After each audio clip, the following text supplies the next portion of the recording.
कल 5 मिनट जरूर मिलेगा।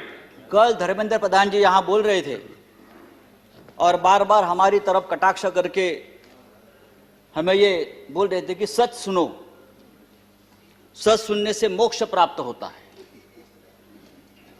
हम तो 6 साल से सच सुन रहे हैं और झूठ को भी सच मान रहे हैं, लेकिन आज जो चल रहा है हमारे देश में, जो माहौल है, मैं देखता हूं, जो सच बोलता है, जो सच लिखता है, उसे गद्दार, देशद्रोही कह के पुकारा गया, बोल दिया जाता है। कल इस बारे में चर्चा हम लोगों ने की, दिग्विजय साहब ने बहुत उस बारे में कहा है। सर, जो सरकार से सवाल पूछेगा उस पर देशद्रोही का मुकदमा ठोक दिया जाता है।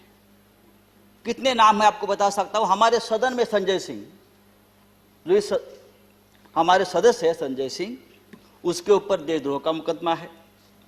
राजदीप सरदेसाई, जाने माने पत्रकार, जिसको हमने सरकार ने पद्मश्री दिया है, पद्म पुरस्कार सम्मानित किया है, उसको हमने देशद्रोही बना दिया है। शशि थरूर, जो यूनाइटेड नेशन में हमारे देश के प्रतिनिधि थे, एमपी है, कैबिनेट में थे, उसको भी देशद्रोही का उसके ऊपर मुकदमा ठोक दिया है। जो सिंघू बॉर्डर पर रिपोर्टिंग करने वाले मंजीत सिंह, धर्मेंद्र सिंह और भी ऐसे बहुत से पत्रकार हैं या लेखक है, उसको हमने इस कानून के तहत, देशद्रोह के कानून के खिलाफ मुकदमा ठोक दिया है। मुझे लगता है कि हमारे कानून के किताब में से सब आईपीसी धाराएं खत्म कर दी और सब देशद्रोही की धारा एक वही रख दी है। डोमेस्टिक वायलेंस हो तो भी देशद्रोह का मुकदमा आप ठोक देंगे। पंतप्रधान मोदी हमारे लिए आदरणीय है। देश के प्रधानमंत्री जी का हम सम्मान करते करते रहेंगे। उन्हें प्रचंड बहुमत मिला है देश चलाने के लिए, हम ये मानते हैं, लेकिन बहुमत जो होता है वो अहंकार से नहीं चलाया जाता। बहुमत बड़ा चंचल होता है। हमारे मराठी के एक संत है तुकाराम, संत तुकाराम, उसने कहा है, निंदकाचे घर असावे शेजारी। उसका मतलब है, जो आपका निंदक है, जो आपके ऊपर क्रिटिसाइज करता है, आपको आईना दिखाता है, वो आपके आसपास रहना चाहिए, उसका घर आपके बगल में रहे। लेकिन आज ऐसा है कि जो निंदा करे, जो टीका करे, आप उसको बदनाम कर देते हो। जैसे किसान आंदोलन, जिस तरह से इस किसान आंदोलन को भी बदनाम करने की कोशिश या साजिश चल रही है, मुझे लगता है देश के प्रतिष्ठा के लिए ठीक नहीं है, किसानों के लिए ठीक नहीं है, हम सब के लिए ठीक नहीं है। 26 जनवरी को लाल किले पर तिरंगे का अपमान हुआ, उससे हमारे प्रधानमंत्री बहुत दुखी हो गए, पूरा देश दुखी हो गया। लेकिन लाल किले पर तिरंगे का अपमान करने वाला जो कोई दीप सिद्धू है, वो कौन है, किसका आदमी है, उस बारे में तो आप नहीं बताते। वो किसका आदमी है, उसको किसने ताकत दी है, ये सिद्धू अब तक पकड़ा नहीं गया। लेकिन 200 से ज्यादा किसान इस प्रकरण में तिहाड़ जेल में बंद है और उनके ऊपर देशद्रोह का मुकदमा चल रहा है।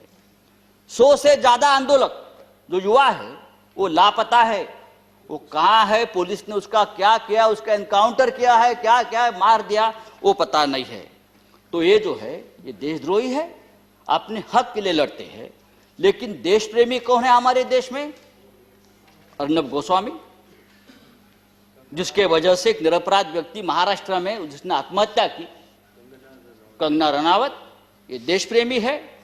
राष्ट्रीय नेशनल सिक्योरिटी ऑफिशियल सीक्रेट संदर्भात, उस संदर्भ में उसने जो सामने लाया है, पूरा ऑफिशियल सीक्रेट तोड़ दिया हमारा।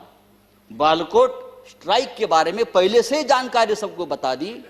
हाँ, वो आपके शरण में है, उसको आपका प्रोटेक्शन है, ये राष्ट्रीय सुरक्षा का मामला है, आप उसके ऊपर बात नहीं करते।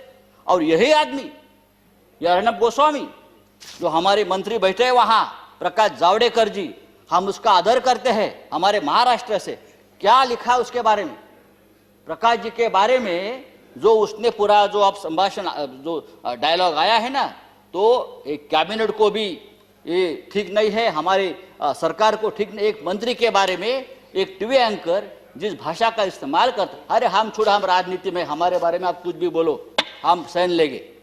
लेकिन एक कैबिनेट में एक हमारे मंत्री है, उस बारे में जो बात करती है, और आपको शर्म आनी चाहिए सबको, आप उसको शरण दे रखिए।